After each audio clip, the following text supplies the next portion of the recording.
could speak for ages. I suppose everybody could speak for ages about Desmond May.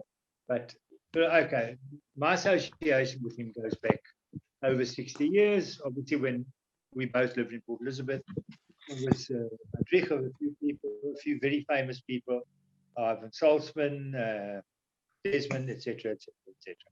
And so we knew each other very well in Port Elizabeth. Our paths went the other way. He went to Bloemfontein as a rabbi. I came to Cape Town. But we linked up again when Kelly became his secretary, and we became closer and closer and closer.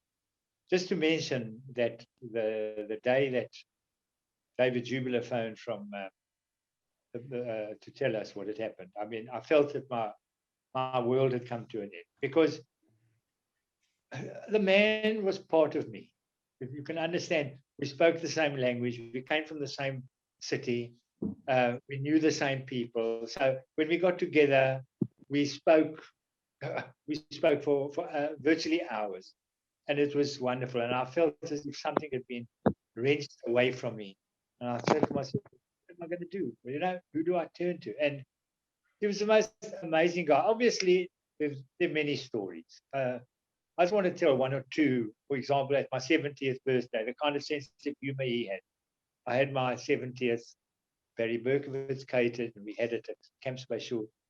And I stood up, and it just so happened that my 70th birthday that day was the 18th of October, which happened to be Des Maisels' birthday.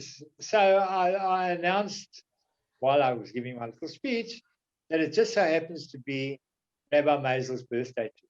And he stood up straight away, as quick as you can, and he said, "Does this mean I have to pay for half the party?" So that was his kind of humor. So, we spoke Xhosa to each other, we spoke Afrikaans to each other. And one or two stories that people may know, may not know, I'm not quite sure. On the one occasion when he was coming back from Skita, and he was involved in an accident on the N1. I suppose a lot of people know the story.